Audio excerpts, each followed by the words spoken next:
Donc, avant qu'on commence le panel, est-ce que tout le monde est à l'aise avec l'anglais? As-tu besoin que je traduise? Non, OK, bon, tout le monde, good. Parce que il y a du monde qui parle juste anglais sur le panel, like the American ones. doesn't speak French at all. So we're going to do this in English. So that will be fine. So, welcome everybody. We are at the panel to get the best video quality from retro console when you play either on CRT or on HD television. I think we have the best guys to speak about this topic. So, my name is Michael Larouche. I'm part of the retrogamer.ca website. I'm the one with Jeremy. We are the guy we know how to do RGB. On our side, we do French video about this if you want to look about. We need to do a new one because the video we did is pretty old. We didn't have the FrameMeister. We didn't have a PVM, so we need to do a new video.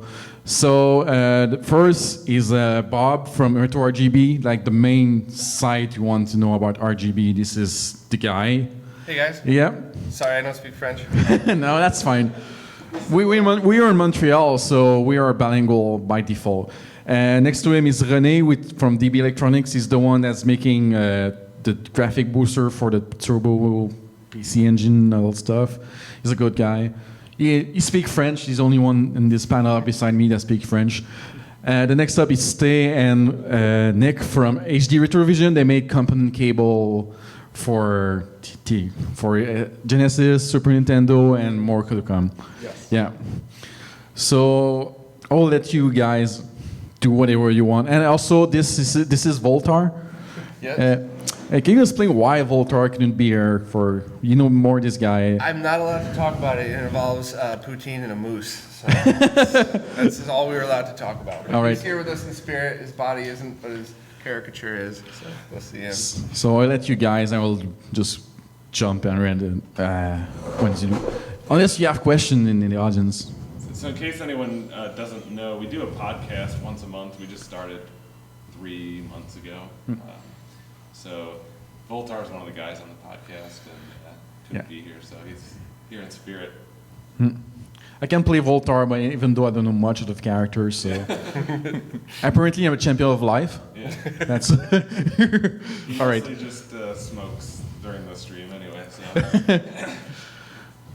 so yeah, maybe we can each go and just quickly give a brief introduction to how we got into what we're doing. Yeah, that should be a good topic, because after that we should do like how to start when you start from scratch, how to get equipment to get the best video quality.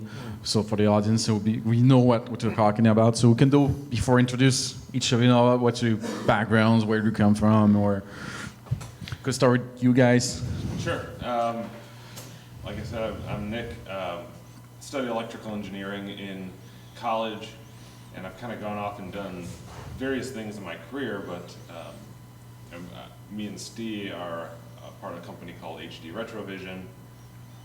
Kind of the philosophy behind the company really is to make this stuff a lot more accessible and affordable. So there's a lot of kind of really cool stuff going on out there in this space of getting good quality out of your consoles, but a lot of it is expensive or just not kind of straightforward to your average consumer. So we want to do these things at scale, produce a lot of them, get it into the hands of a lot of people, and just make it easier for them to go about doing it without having to box up their console, send it off to a modder that maybe they don't trust, or maybe they do, and all that stuff. That doesn't use a lot of alt glue. Yeah. Or have to go on eBay and buy something that they don't really know what they're getting. So we're kind of in the space of trying to make easy plug-and-play solutions for people. So that's really kind of the goal of what we've been doing. Maybe Steve can elaborate a little bit more. Yeah, what he said. Can you guys use your microphone very closer? We went on you're in the room and they're recording as well. So Okay, sure. Yeah, I'm Steve. Also studied electrical engineering in school, and I like this retro stuff, and I've been fascinated with video, analog video, digital video for a while, and I kind of, like Nick said, I wanted to make this stuff more accessible, and I started like typing out on a piece of paper all these projects I want to do, and I wanted to call the company HD Retrovision, and then a couple of years after that, we were like, okay, we got to actually make something now. That would be great. Yeah. That would be great. So the things that we had prototypes for were the first two products we ended up making, which was component cables for Super Nintendo and Sega Genesis, Sega Master System. And yeah, the real goal is to be able to, I mean, we've only accomplished really part of the goal. The end goal is to have like a whole universal solution that will work on anything in the future. Because right now even component stuff is being phased out. So yeah, that's really our vision, and that's why, you know, the company was called HD Retrovision. There's just a bunch of like products that we want to make to facilitate that goal. So the goal in the end will be to go full HDMI and... Right, to be able, you want to, like in 20 years, you want to pop in Chrono Trigger, right, and play it on your 8K, 16K TV. And so we want to provide path for that to allow that to keep happening. Yeah. And that's really the main goal. and there's some benefit to doing this stuff modular, as opposed to trying to build it directly, you know, a Genesis cable directly to HDMI. You know, by doing it modular, people can kind of mix and match what works for their system. So you get the right signals coming out of each console you want, and then eventually into some universal device that would take any of those and throw it into an upscale HDMI signal. Yeah. That's kind of the end goal. Cool. About René, what's your background? Where you come from? You can say you come using whatever. How about you do background stuff? What all the guy did? So I'm René. I'm the French guy. I'm from Ontario. I also study electrical engineering. You fill our quota. Yeah, that's right. Yeah. 25%, right? So, It is kind of. I call myself. Well, Voltar is 20%. 0%. Okay. He's not there, so. So yeah, I also studied electrical engineering, and I got into doing retro projects because the work I was doing no longer involved anything engineering, because I work as a system admin for a school board. So I decided I would produce modless expansions for a lot of the retro consoles, and that kind of fell in line with what these guys are doing, right? Because they're doing modless RGB and whatnot, and component. And after doing, you know, FM power base and whatnot, I noticed that a lot of people were attempting to mod their TurboGrafx consoles, and they were completely ripping them apart. Yeah. So I thought I need to rescue all these consoles, and I should make a modless adapter that allows people to save and rescue their consoles. Yes, that's funny because on the Turbo and the PC Engine, like the extension connector in the back, you got everything you need to do that. So it's just a matter of just doing a proper device to plug. And there exist other kinds of devices out there that'll do what mine does, and maybe we'll talk about them a bit, but they're not ideal. Yeah. Stay away. Yeah, stay away from them.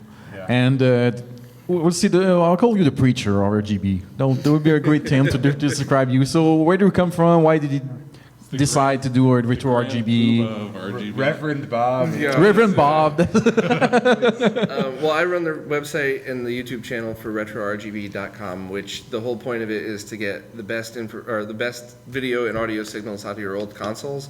But it's also in archiving that information in one place so that it's kind of there forever for everybody to use.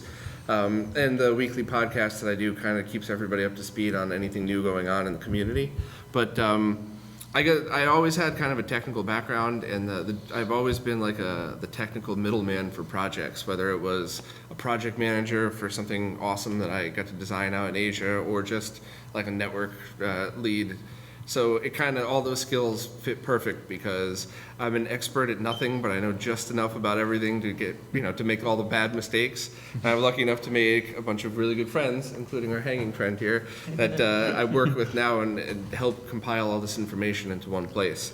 So, although I would never call myself the reverend, the middleman is the one I'm comfortable with. I like just taking all the amazing work everybody else has done, credit them for it, and stick it up on the website with some easy to follow guides. Because that's the other thing I found is a lot of people, like Steve, would post these amazing technical explanations of things that most people would look at and go, what? And then other guys would post a picture and, and you couldn't really figure out what it needed. So I just kind of broke it down into steps, and it seems to be a help so far. But every month goes by, we learn something new and have to add something. So it's an ongoing thing, but I hope to keep doing it as long as I can. So. That's pretty cool. That's the website I use when I go into RGB stuff was like the Bible was retrorgb.com. So what do you say to a beginner that want to go into all these technical? It's a hard domain to go into. So, especially you go RGB with SCART cables, it can get really expensive really fast. So, what you will say to a beginner that's okay? I plug my Super Nintendo into my new HD TV. It looks like shit. What could I do? It's like, well, that's for me. There's kind of two answers to that. The first thing that I always say is pick the cheapest solution that fits your needs. So if you already have a CRT TV and you already have a Super Nintendo, maybe just start with that, or get a Wii or a Raspberry Pi and start with emulation, because it's one of those things where until you start playing, you don't really know how important it is to you. Yeah. But if you know you want to take that extra step, my favorite first step is always actually to grab either their cables or maybe use their cables and Renee's graphics booster, because there's no mods. You just plug it in, and then you could go into a flat screen TV, or if you're lucky enough to have a CRT with component inputs, because it's a no lag solution, so you don't have to worry about stepping into that world of spending hundreds of dollars on upscalers and anything else. And it's just a great first step, and they're tools that you could use along the way, even if you decide to upgrade eventually.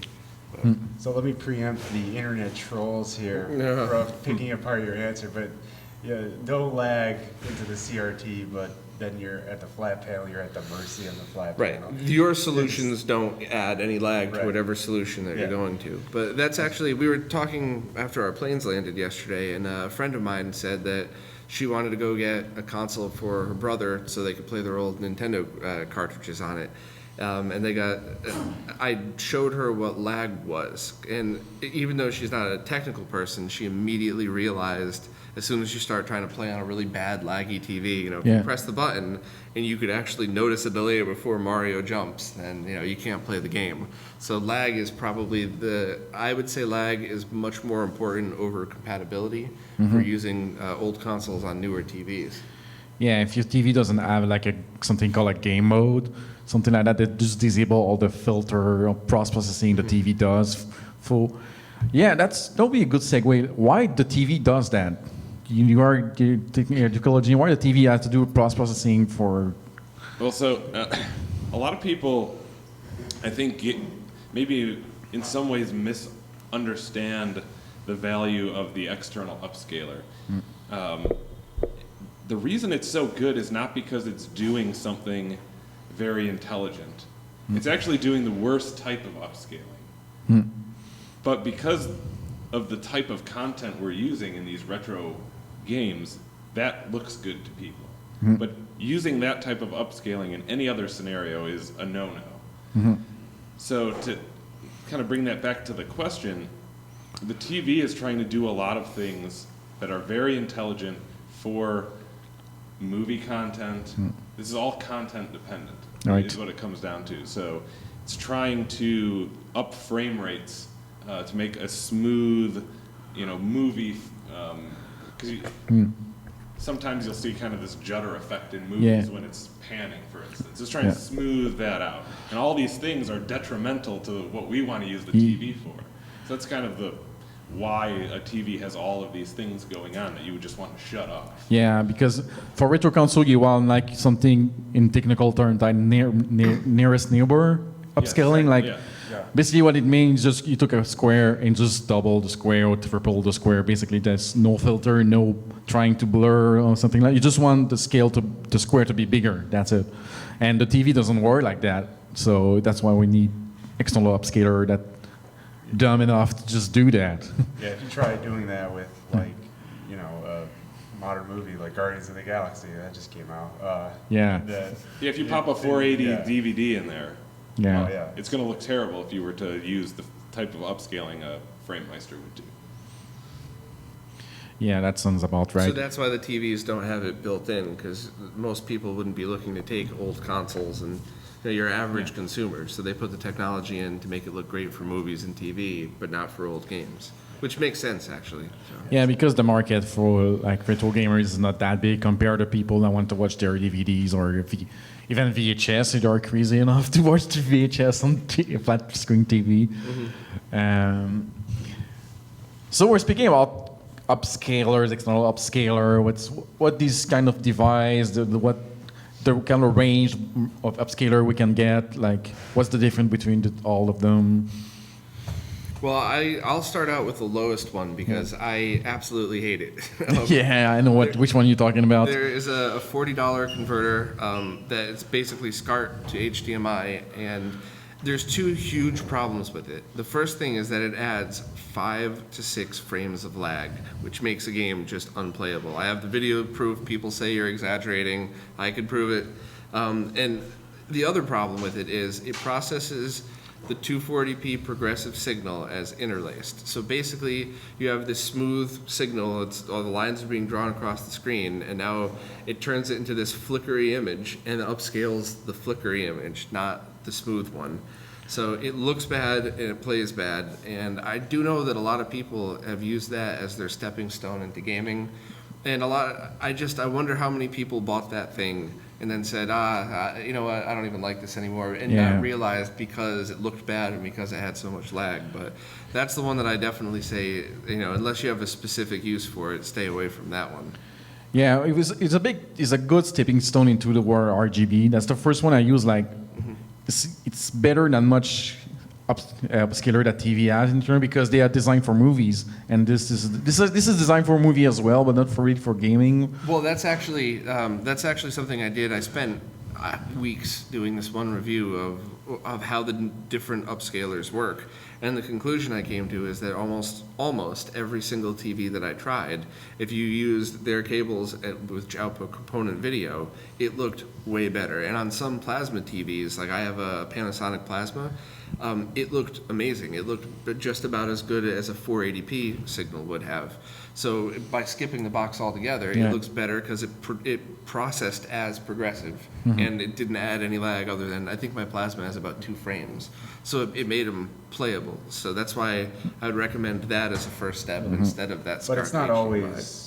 That's not always universal. It's not always perfect, and your TV itself might add a lot. I mean, I've seen a few bad Visios with like 5 or 6 frames. One, if you don't use it in game mode, it was 9 frames of lag. Oh my god! But it did have a game mode, so as long as you turn that on, it went down to like 3, which is still tolerable. But so yeah, I mean, it's not every situation, but I would much rather see somebody drop money on a solution that you could use somewhere else and have it not be the perfect thing than buy that SCART to HDMI thing, which is almost never useful. So If I can comment on that SCART to HDMI box, I have one, and all the tests I made at home, just like, I mean, my opinion looking at the TV, I found that it looked equivalent, if not worse, than just component straight into my LCD. you mean composite? Composite, sorry. Yeah. So wait, So the whole point is trying to Yeah. get a SCART connector to interface to your TV, and it ends up destroying the whole point. yeah, so if it's going to look as bad as composite, you might as well just plug your composite and save yourself 5 frames of lag. Yeah, exactly. So I think, I mean, this kind of maybe an overlooked point here is if you're going to be gaming on modern TVs, one of the things you need to pick first is the TV that you want to game on. Yeah, that's a huge factor. You can do all this cool stuff with expensive products, but I think it's important to pick the right television. Yeah, for this. first. And Absolutely. to date, there's no great place that has all this information. You can go on various forums and read a bunch of wrong things if you want. But I mean, at least in our experience, there are certain brands that we could at least generalize that seem to be better than others. and certain brands that you just want to stay away from. But each model year is different too. So, you know, Voltar over here got himself a D-Series 50-inch Vizio. That was last year's model. Very, very low lag. It was 4K. It processed old signals well. I bought the 42-inch version of that panel, and it was completely different. Even though Artings.com and the other tests said it's the same, it was not. It was different.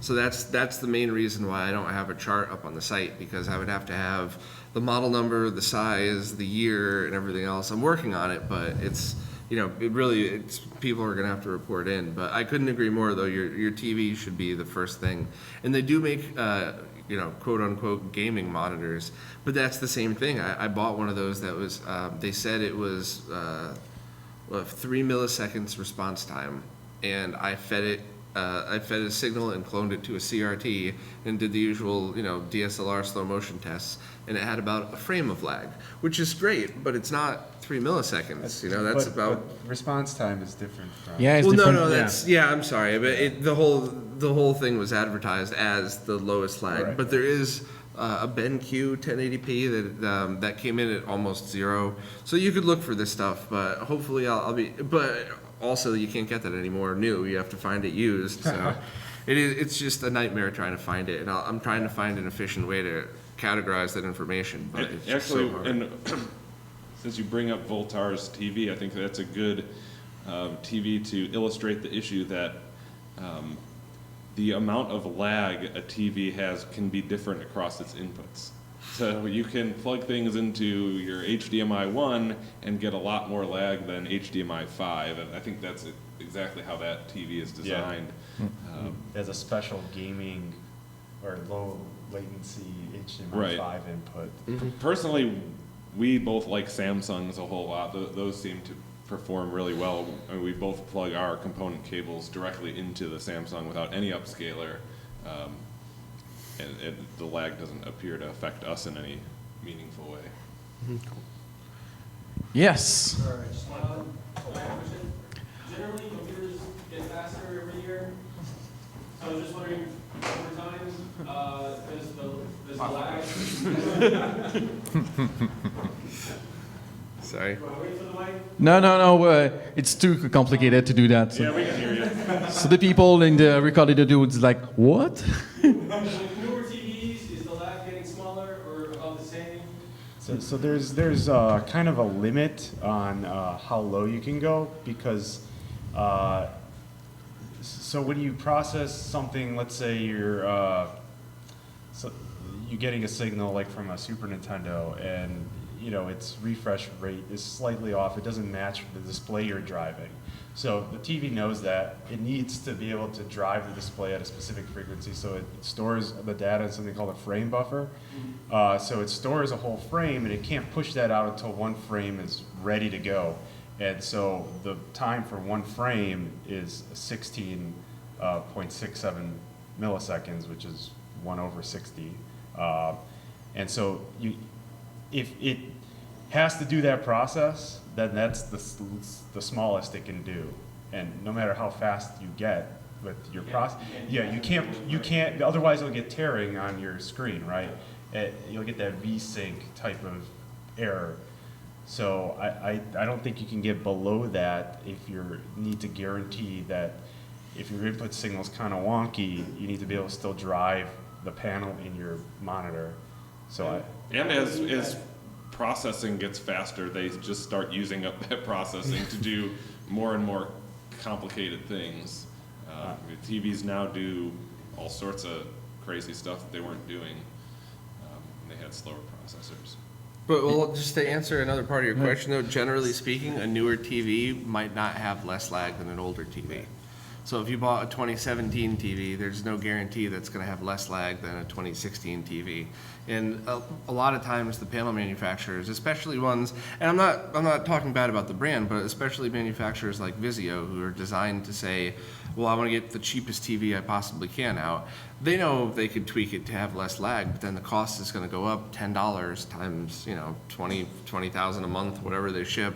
That's a lot of money. So then going back to what we were talking about before, it'll have less lag, but then it'll look worse on modern content. Right. So that's the other side of your question, is just because it's newer might not necessarily mean you'll have less lag.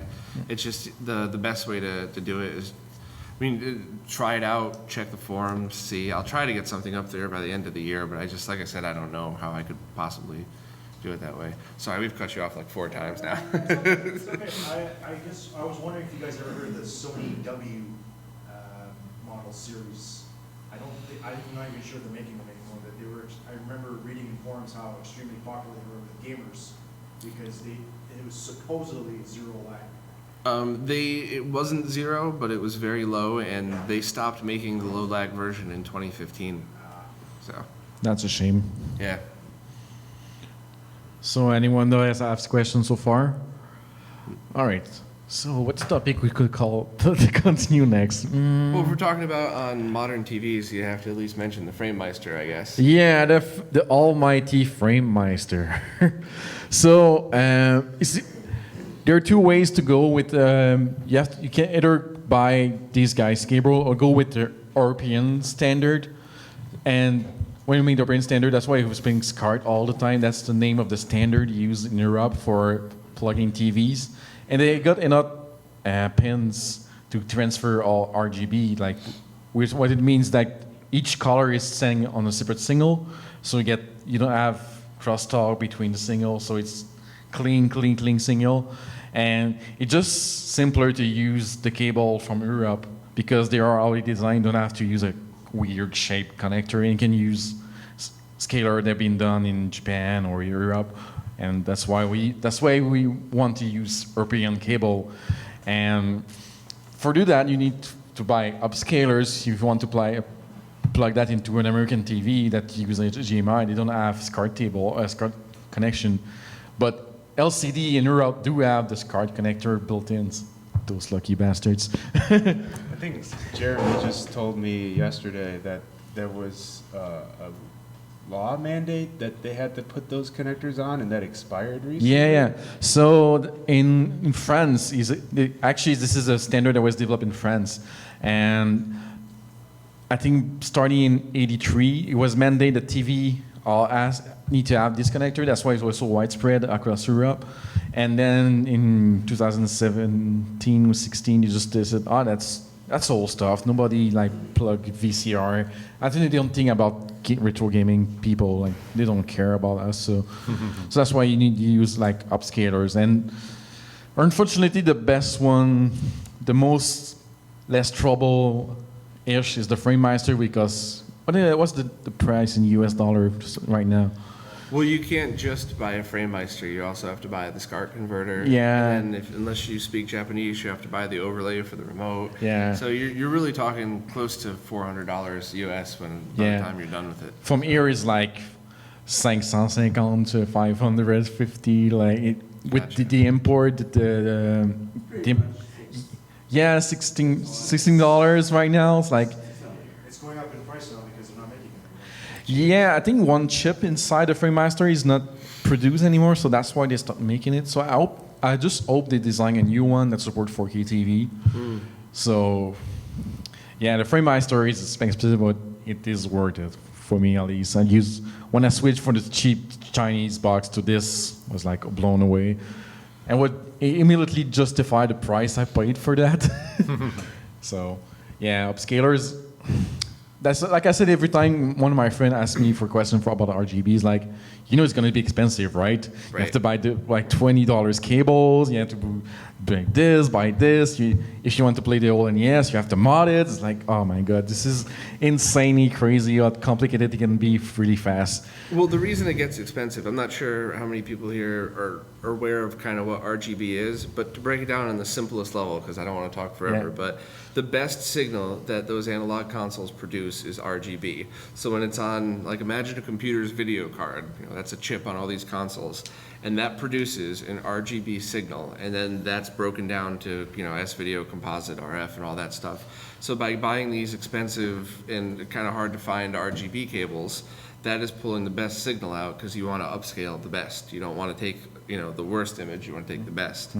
So that is, that's why you have to spend all the money on the consoles. And the FrameMeister is the one that's the most popular And the two things about it that are really great are that it'll work on any TV. You just plug it in and it works.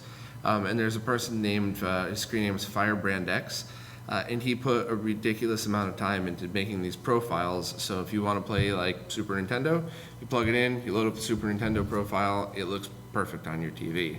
But it is expensive. It adds a frame and a half of lag, and it doesn't process the colors as good as it does. So that's why it's always second choice for me. Yeah, that's one of the reasons we have issues with it, is because it doesn't do a very good job of component video at all. In fact, it's probably designed improperly for component video.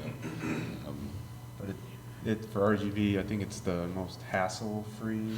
Hassle-free. Oh, hassle-free Right, because scaler meant for retro.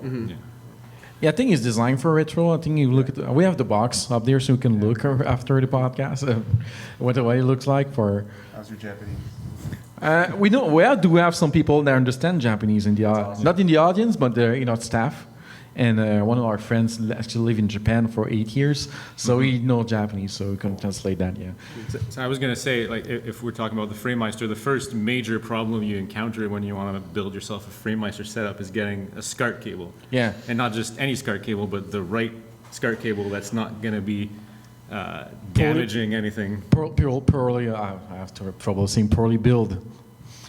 Finding a good quality cable is another topic. Yeah, because the SCART cables, especially when we're talking about Genesis, they have components on the inside. Yeah. Right, and those components are very important. And some cables you'll buy, they'll be missing some components, or they won't have the right value, or they'll even add an amplifier on some of the signals, and they'll pretend that it removes the jail bars when it does nothing. Yeah. The worst one, we've seen ones from, I think it was Play Asia or some a Hong Kong reseller. There's no components at all, and it's made with like the same guts as you would make with a network cable. So if you just do this a couple of times, it'll break anyway, and it's Solid terrible. wire. quality. I Yeah. think it's worse than a network cable. Like those things I could strip with my fingernails as well. Yeah, so that's a big deal. Yeah. So while we're on the topic, where consider the best place to buy the SCART cables? Well, it's always changing, and a lot of these, I guess the most. Right now? Right now, like Yeah. right now. The guy in the UK. I would Yeah, the say- UK guy, yeah. I would say Robert. Rob, and I think the reason I recommend his a little bit more is because there's so many different model revisions of every console. There's so many scenarios that you wouldn't really run into unless you really are trying to get the best quality out of your consoles. And he's really just trying to stay on top of that, and he's listening to feedback. And every time we find a scenario where it's one of these crazy scenarios that you'll almost never run into, he'll step up and say, okay, well, I'll just add a different model for that one. And the way he's making the shielded cables, he really went out of his way to make the correct molds, and to have the tools built so he presses down so there's proper strain relief. So you could do this with his cable and it doesn't snap in half. So as far as unshielded cables, though, I mean, I've had luck with both him and the Florida seller. But if you want, if you're really going for, I want to spend the most money, get the best quality, I will be upgrading all of my stuff to his shielded cables. And he's Retrogaming Cables is the name of his. Yeah, retrogaming cable.co.uk. .co.uk. Yeah. He makes it real easy. I mean, I hadn't spent a lot of time on his website previously, but the last time I checked, he's got it. So there's a bunch of drop-down menus. You select exactly what you need, and he'll get you the right cable.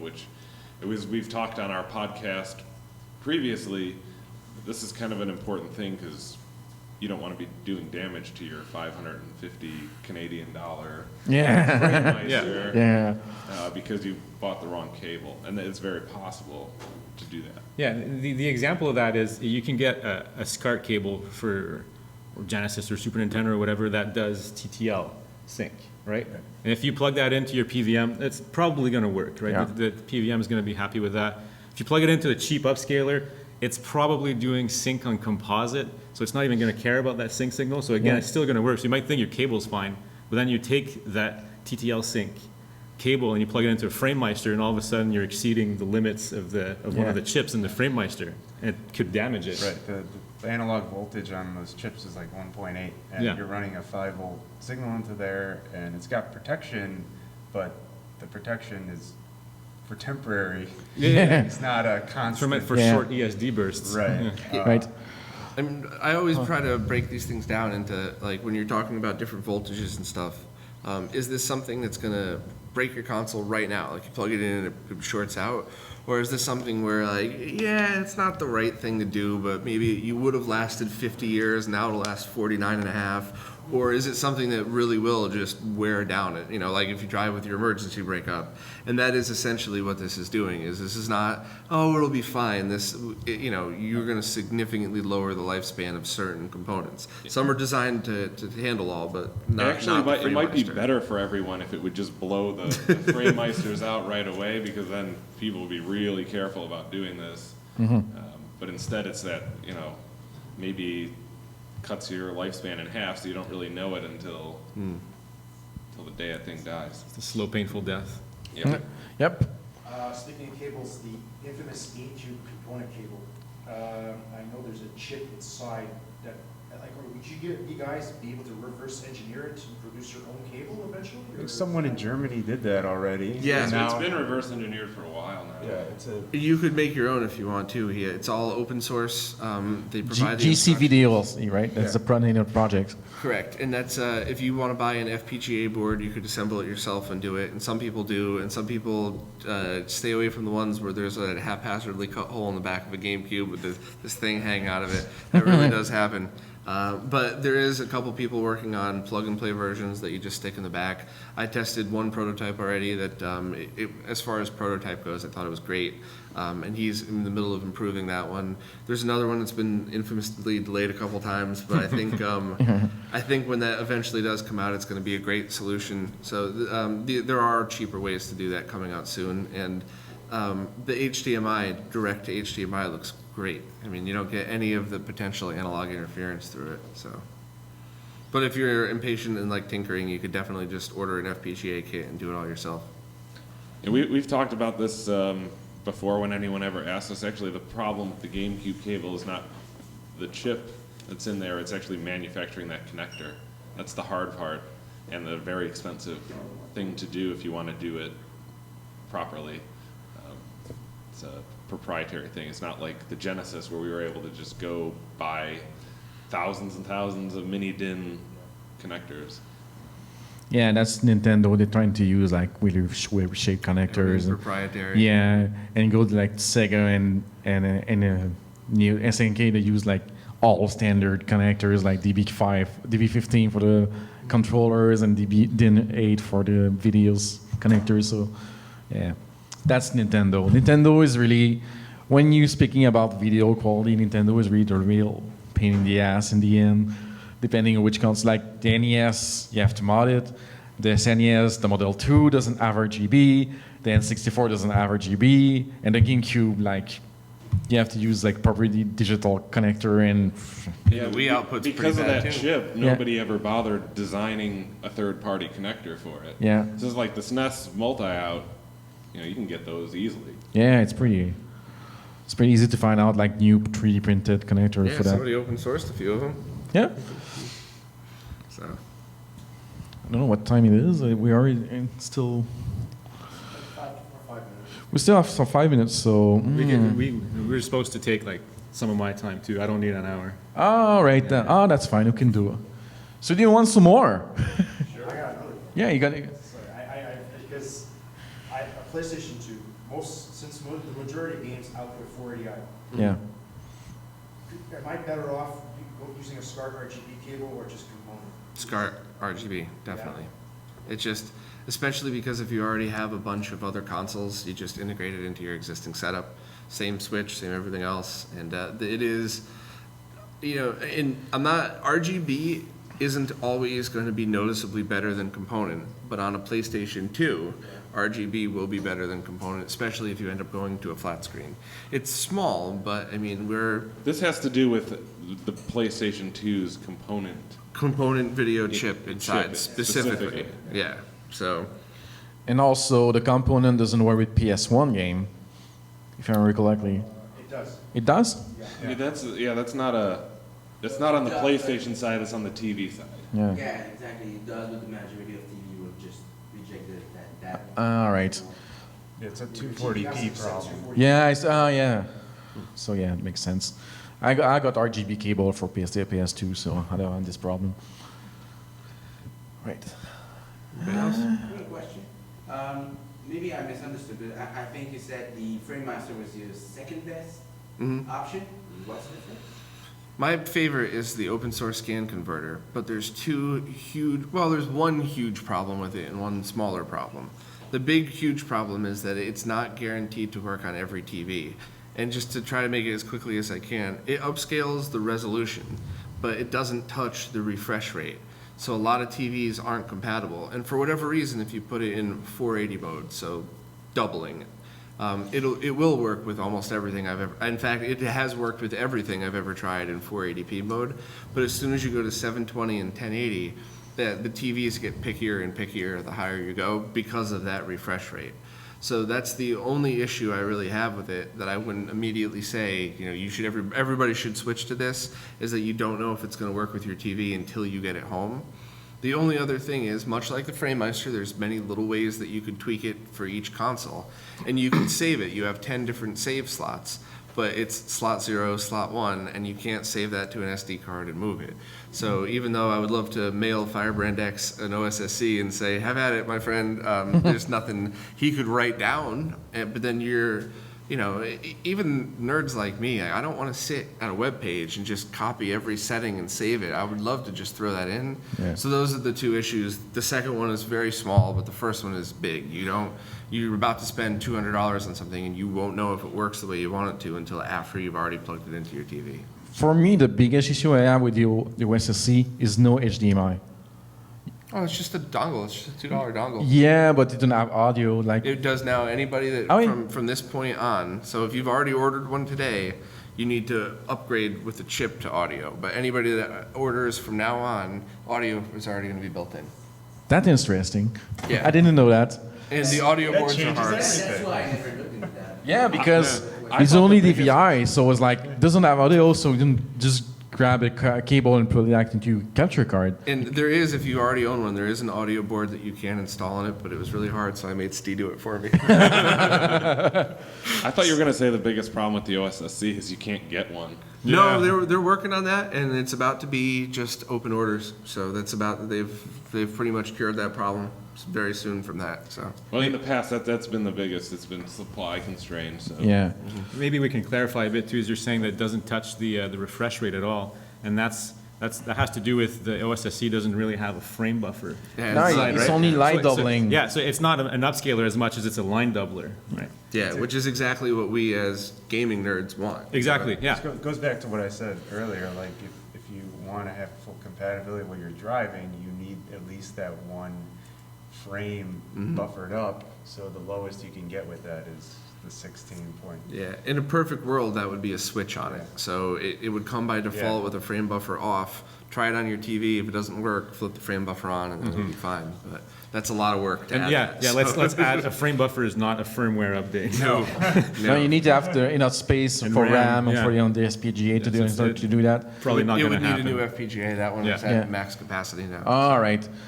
So I think you're the one in contact with the guy who does it, right? Yeah, Are you I in talked contact as well with the guy who do the OSSC or for you? I think Talk to him. No, really, I talk to him on a kind of regular basis. Marcus, he's very friendly. He's a nice guy. You could email him if you wanted. So he's pretty open to people talking to him. So yeah, right now, at least it does 720p, which is something I want. So that the OSSC is getting more and more interesting now. Because just because I have to tell people, like, when I didn't know it was doing audio, it was like, it doesn't do audio, so it's not plug and play.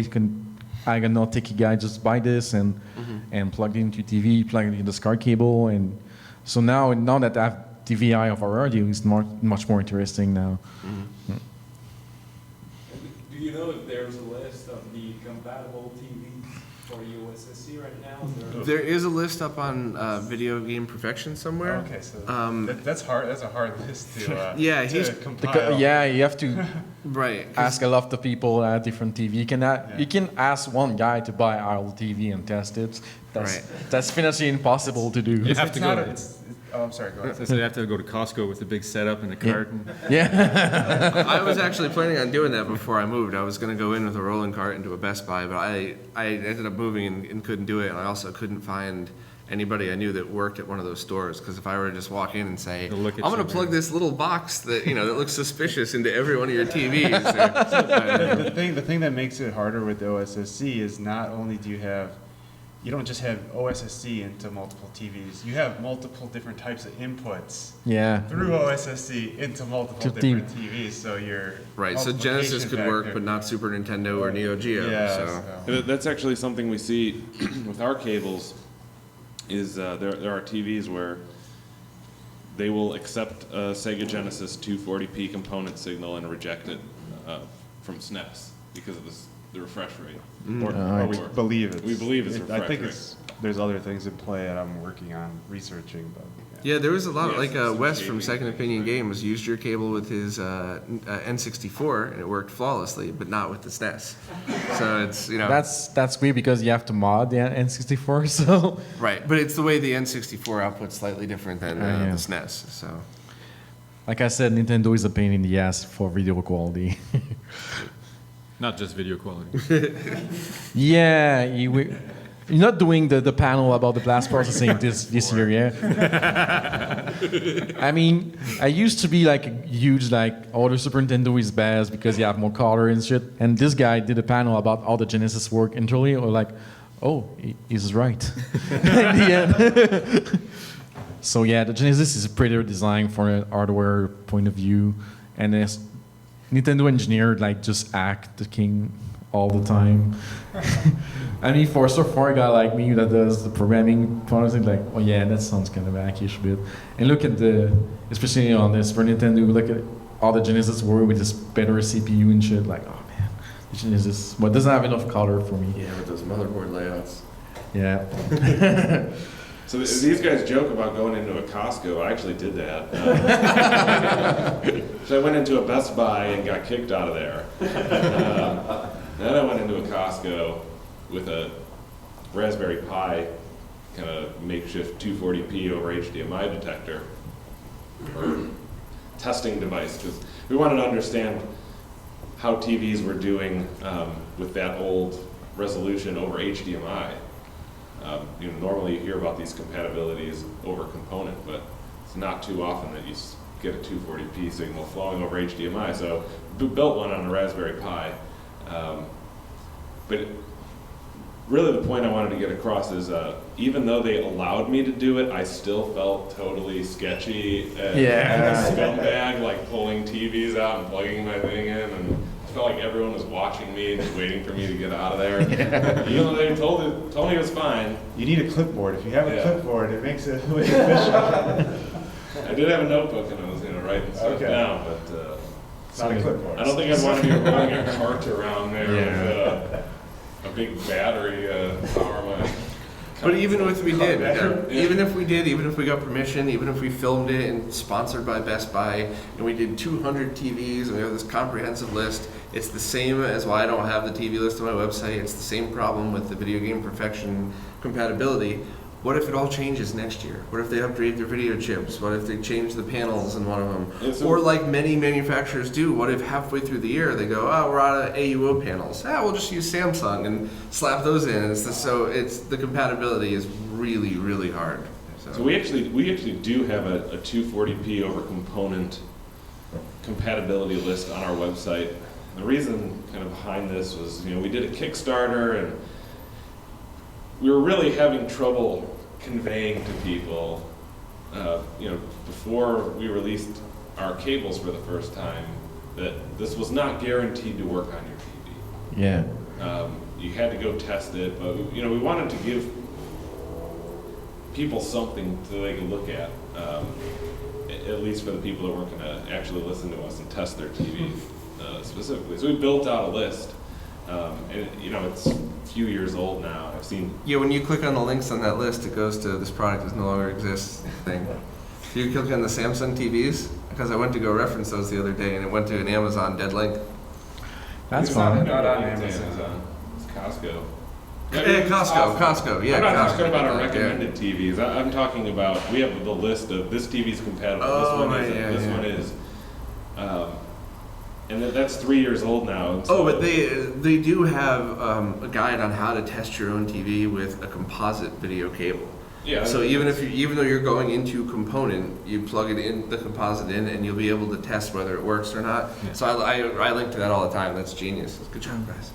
Yeah, that's actually more important to have that self-testing procedure than to have any list. I mean, I've seen that list get linked to on all sorts of forums because it's kind of useful. Very. Then I'll see comments like, "Those guys really ought to update that list. It's out of date." It's like, I'm not gonna, every year go into a Best Buy and Costco and risk getting kicked out of there just to Why not? do a list for you. Wait, Why not? The millions you've made from your company hasn't allowed you to buy one of every TV? All right, we got another question here. I'm just wondering, like, your solution, do you find that it works for, would you say, most TVs, minority TVs? Depends on the brand. So if we're talking about like what's out there like right now, I could try to generalize for it and give you an idea. But not, let's say, would you say like, it works for like 15% of the current TVs? More, I would say Would more. you say, So It's you- tough. you I don't know. it's- I don't know how many Samsungs are out there versus how many people have Vizio, so it's really hard for me to do it like that. I could say that Samsungs, we have no problems with any console, and they process the 240p correctly, so you get the flashing effects. Vizios, Well, with Samsung above, they're like look super cheap. anything 1080p or higher Yeah. right now. And then the Vizios, Genesis works on all of them, or most all of them, and SNES works on none of them. And then LGs are mostly not work on either, but I've seen higher end ones work on both. Sony's, same thing, close to the Vizio where the Genesis works. Some SNESs work. It's not like Vizio where I've never seen a SNES work on it. What else? I guess another way to phrase the question is, how many returns do you get? Zero. Zero? I've had 0 returns. But It helps that our policy is no. That's a good reason why to not get refund on returns. I don't even know if that's the reason. I think the reason is because the people have been flipping them. Yeah, you Yeah. can scout them on eBay. Yeah. I think a more realistic reason is that people generally have more than one TV. So it's, darn, it doesn't work on my living room TV. Oh, screw it, put it in the bedroom. And So, we That's a give good people point. a test procedure, which kind of cuts down on some of that. And a surprising number of people have CRTs with component inputs that they want to use their console on. That's what I was going to say. I use it strictly on CRT. It makes the setup a whole lot easier because the component switch is a lot cheaper than the SCART switch. Tell me about it. I just bought the G-SCART switch. yeah, I mean, the new light one. No, the one that's actually set up in Oh, it. yeah. That's mine. Was like 330 Oh, really? With bucks. shipping and taxes? Yeah, with shipping and then the import, not the no import, but just the conversion between the American and Canadian dollar. I mean, it's worth it, but like really, like for a switcher. Like, I helped a couple distributions ago with that, and some of the people were telling me how much they had to pay for import tax. And two people in the same city, one would have to pay it and one wouldn't, and there was no way to tell. I felt so I didn't bad. pay I didn't pay duty, import taxes, but just the conversion between the Canadian and American dollar made the price go really way up. The So- new light that came out is a whole bunch cheaper. Yeah.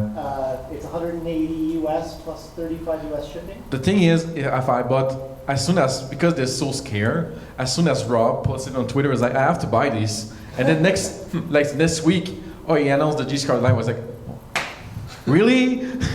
They're each better for certain setups. Yeah. So actually, this is one of the times where if you did flip it on eBay, it would probably be a help. But I yell at my friend. One of my friends always buys 2 of everything just because he's obsessed. And sometimes when he realizes he has too many, he'll put it on eBay. And I'm so mean to him. Like, don't you dare scalp it. So he usually puts it on for $1, and whoever, at that point, if somebody pays too much, it's their fault, not my friend's. Yeah. So, but yeah, he always gets his money back. That's for sure. the thing is that's really cool about the line is they originate the sync signal, so even the sync signal is a bit shitty, will originate a clean signal for. That's what kind of jealous about this. I'm getting mine next week. I can't wait to test Yeah. on Neo Geo and Yeah. stuff. What do you guys think about FPGA consoles? And it seems like it could be in the future a one-stop solution to get a really good picture. Yeah. But somehow, as a retro gamer, I don't know. I feel kind of weird to use that. Yeah, what are your it's- thoughts on that? I'm a big fan. So Yeah, I mean- it depends on the case, right? So if you're going to ask me whether I'd rather take, I don't particularly have one, but if I had an NES from my childhood that I was kind of emotionally attached to, I would rather not do some kind of hack job to that. I'd rather just go buy the AVS. Whereas a Sega Genesis, I know I can use like our cables or a SCART cable and just have some plug and play solution. I don't think I would ever be interested in an FPGA Genesis. Just because of the nostalgic feeling of playing the original? Yeah. Yeah, and so also you got a lot of plug and play solution. You don't really need for like a FPGA to replicate for good HDMI output. Like the NES is a different story because the NES worked in composite natively, so that's why you need like some. Yeah. I think there's a myth to dispel with FPGA consoles, though, is they're not 100% accurate. It's not because they're not software that they're not based on the same kind of information that the emulators are based on, right? Yeah, they use the same information, but you're not doing the same kind of emulation. You try to emulate like on the bus level. Yeah, you are trying to emulate registers instead of writing software that sends. I mean, graphics Some data. things are but- registering Yeah. 4 instructions. Right. So Yeah. to directly answer your question, though, it depends on who wrote the FPGA core. yeah. So if you have somebody like Kevtris, who's and Brian who made the AVS, those are as perfect as anything could ever be. There's no lag. The amount of bugs are less than the original NES consoles when the RGB bottom. Well, they have to implement all that. Yeah, they implemented. No, I meant like just the bugs with their Yeah. individual solution. But so stuff like that, yeah. And I mean, I had to move to an apartment that's like the size of from this table to the wall. So the fact that I can have one NT Mini that has 7 different consoles in it, I love it. It's just, but then you see the hobby projects where people don't obsess over it and they go, oh look, I got a Genesis core running. You kind of got a Genesis core running. It's not. So it all depends on who develops it. But I do think it's possible that 20 years from now, we'll be gaming on FPGA, and all these consoles will be more of a museum, which is one of the reasons that I'm pushing. And I didn't even realize this when I started the website, but I'm pushing so hard for people to stop cutting their consoles. Anything you could do. I've been annoying the shit out of Steve and Voltar with this on ways that we could make it so that you could still mod stuff like your NES without actually cutting anything at all, so that when your Mega 8K fire-breathing TV comes out, you don't have to take that mod out, have a hole in the back of your console and put a new one in. You just pop it open.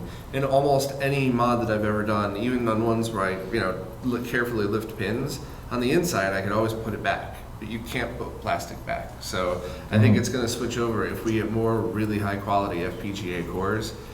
It'll switch over that we'll be gaming on those. I mean, but that's not always true, even if you don't cut the plastic. If the mod is done by If the mod is somebody done poorly. Yeah, you can destroy stuff on the inside. Yes. There. So I mean, I'd rather see a world where those consoles were not modded at all. Yeah, thanks for bringing up that point, though. If your mod work is done improperly, if it'll work until it doesn't, and then you might as well just throw it in the garbage. Yeah. What's missing in my opinion, for FPGA consoles to really kick off and be great in terms of quality and accuracy is a platform for a lot of people to go in and contribute on it. All of the projects that are occurring right now, they're closed projects, and it's one guy in his bedroom or whatever working on it, and there's no external input. It's not like an emulator where there's a ton of open source emulators and people can contribute and make it better and so on. So I think before we see that, there's not going to be a whole lot of near 100% FPGA consoles for the ones that are missing. Like, there's a lot of NES ones right now, but there's We want to see Genesis like that. We want to see SNK like that. Right? Yeah, and the Neo Geo one would be Yeah. great. Let's do 32x CD core so I can play Night Trap 32x CD. The dream. Master. Luckily, like the retro USB guy and Kevtris have a certain degree of OCD. Especially Kevtris. They're not going to release a product that isn't perfect. Yeah. And I mean, I know at least, and I'm sure the same is true for Kevtris, but I know that I've heard that Brian, the retro USB guy, tested every single NES game on his console to make sure that it worked. Yeah. And his wireless controller is coming out relatively soon as well, and he obsessed over having a zero lag wireless controller. Oh, that's good because Yeah. I played the NES Classics with the wireless 8-bit was terrible. Yeah. Oh, Bluetooth is at least 30 milliseconds. Yeah, with Bluetooth, that's insanely bad. Yeah, when I originally reviewed those, it was Yeah. from the point of view of like, look, I could play a Super Nintendo controller on my iPad, and I loved it because your other solutions were other Bluetooth controllers. Yeah. As soon as you plug them into a console, it's like, yeah. I tried to play like Ninja Gaiden 1 and 3 on this. Yeah, I sucked so badly. I was like, what the hell? I was so pissed off. I just wanted to go grab the real cartridge and go to the actual NES and play on the CRT. He's like, Well, that was an NES Classic though. yeah, the NES Classic. The controller. Yeah, I'm playing on an ADS with a Bluetooth controller, and it is fine. It is fine. That's true. Yeah, that's how I play. I think people are going to want that wireless controller solution, right? Because this is not 1985. We don't sit 6 inches from our TV anymore. We all have ridiculously sized plasma or like with the LCD original TVs Famicom, that- the wires like this long. Yeah, Like in Japan. exactly. Yeah, I mean, like I don't even know how Nintendo got away with making the NES. Maybe that's why they stopped making them. Yeah. Who wants to sit that close anymore to their gigantic TV? Yeah. Are you guys gonna be sad once the last of the CRTs die off? Mine will still be alive. Yeah. Because you know how to repair them. I'm working on helping preserve that. So I just did an interview last week with the guy Joe, who's a member of the Video Game Museum, National Video Game Museum in Texas. Somebody immediately after that aired emailed me and said that they work at a museum and they're involved in electronics projects. So I'm going to try to take all of these PVMs that are sitting in the warehouse and try to get them into museums and stuff. So it's really my goal in starting this website out was that maybe 2 or 3 friends and my cousin Scott might be able to benefit from this RGB stuff. I didn't know it would get this big, and now that it is, I'm really working on preservation and trying to keep this stuff lasting forever. So the bigger worry is not when the last of the CRTs die off, it's when the last of the people that know how to fix the CRTs die off. Yeah. It's a dangerous thing. I mean, it's not something that I'd want to make a guide out of and tell people this is how you open up your CRT, this is how you fix it. Because you could kill yourself doing that. So. And we can get Electro Boom. oh, I love that guy. I wish we could. So the real answer to the question is we'll never have to because we could always raid a museum. There you go. That sounds like the best plan we can get. Instead of getting FPGA console, just raid a museum with PVMs. Yeah. As long as we know how to do that. But stuff like this is exactly what I love. So you could actually go in and play games on CRTs here that are lined up. So it's, Yeah. you know, if your average person 10 years from now when these CRTs start to go away has the OSSC Model 3 or whatever is the coolest thing then, but you could still go to events like this and sit Yeah. down in front of a calibrated BVM and, you know, play your favorite game for 2 hours. You have to calibrate them? That's news to me. I think you have to do that now. Yeah. But I understand your point, yeah. Yep. I'm pretty excited for XPGA console, especially the Zimba 3000. Yes. Because it's going to play like 16-bit consoles. I Like think FPGA arcade boards is going to be Yes. absolutely amazing. because MAME, I heard, is not really accurate at all. I mean, different games Yeah. have different accuracy. There's been a lot of people, I've been trying to get them on the podcast, but I actually can't contact them. Like their email keeps bouncing back, but that have just, I mean, people that have bent over backwards to get both accurate emulation and as low lag as possible. And then I think they've gotten it down to like 1.5 to 2 frames, which is really impressive for software emulation. But unlike, the SNES, which is about 40 million consoles they made or something, Yeah. how many Mortal Kombat arcade stand-ups do you think they made? Thousands? Maybe- Definitely not millions. Maybe that's for sure. 20,000, something Yeah. like that. So that stuff, that's going to start to disappear a lot faster. And it's also something you can't really collect. Most people don't have the room for the arcade machines or the boards. That Mortal Kombat board was like half the size of this table. It's pretty huge, yeah. So to have an FPGA accurate, snapshot in history of that thing, I think is going to be phenomenal. Especially since arcade hardware, like there's some standards, like you got Capcom with the CP system, or the Konami has some standard as well, and so that's where you couldn't make like a CPS FPGA emulator. It could get all the Right. Street Fighters. So Right. that'll be really, really cool. So maybe 5 years from now we'll be back, and I'll be strapping on a virtual reality helmet to actually look at a stand-up arcade machine inside my virtual reality helmet and have it in there through FPGA. That'd be pretty cool. Kill And in it. 10 years, you won't even need the glasses. Just plug into the Matrix. Yeah, exactly. So Renee, you're fine because you're next. So you fine with the time, or Yeah, that's fine. so maybe we have time for one last question, or comments, or awesome thing to say. Yeah. Anybody? What do you? Yes. Oh, sorry. How much my life in gaming YouTube channel was bringing a lot of people to retrogaming and upscaling and stuff like that. Because for me it was I think a lot of people when they released the set of videos telling you teaching how to get to RGB signal and all that stuff. It was a kind of a revelation. I think a lot of people like me discovered that at that moment. Yeah.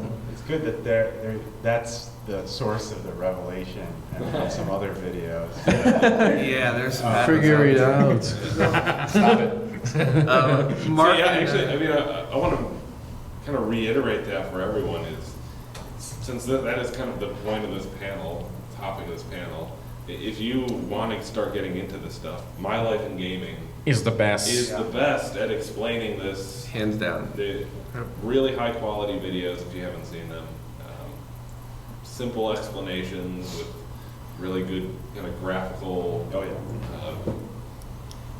Kind of The guy are video editor in professional live, and it shows. Like they do that for as a day job, so it shows that the video they make. And they're really, really nice guys too. I talk to them on a regular basis. We They're saw good them people. last year at the anime convention, so very cool guys as well. I want to give a shout out to Phone Dork also, he's great. If you guys Yeah, ever he does do visit great videos. He's not as he only puts them out when he has time to though, so Yeah. it's not it's not something. No offense with the camera, no offense, dude, but it's not something you could rely on for steady information. But I do love his videos. I've seen all of them. So Yeah, that's funny to see this bulky guy doing. Oh, yeah, he's the last guy on earth you would think he would be into this stuff. Yeah. I love big nerds. It's awesome, especially me because I got fat this year, but I'm still pretty strong, and I'm carrying I got a bunch of BBMs a few weeks or months ago, and I'm carrying them up 2 flights of stairs. I'm getting it in, and my buddies Jose and Gabe walk out. I'm like, oh cool, you got monitors. And they're two big dudes that were one in each hand, and they walked away. I'm like, oh, this is making my life so much easier. Cool. Okay, I think we're gonna end this and go into technical detail with Renee after that. So really thanks to Bob, Renee, Steve, and Nick from being there who flew them down from the US for most of them, and this crazy guy as you drove from the north of Ontario for being there. So really thank you guys to be here and share your knowledge with all of us. Thank you guys for Thank sitting here.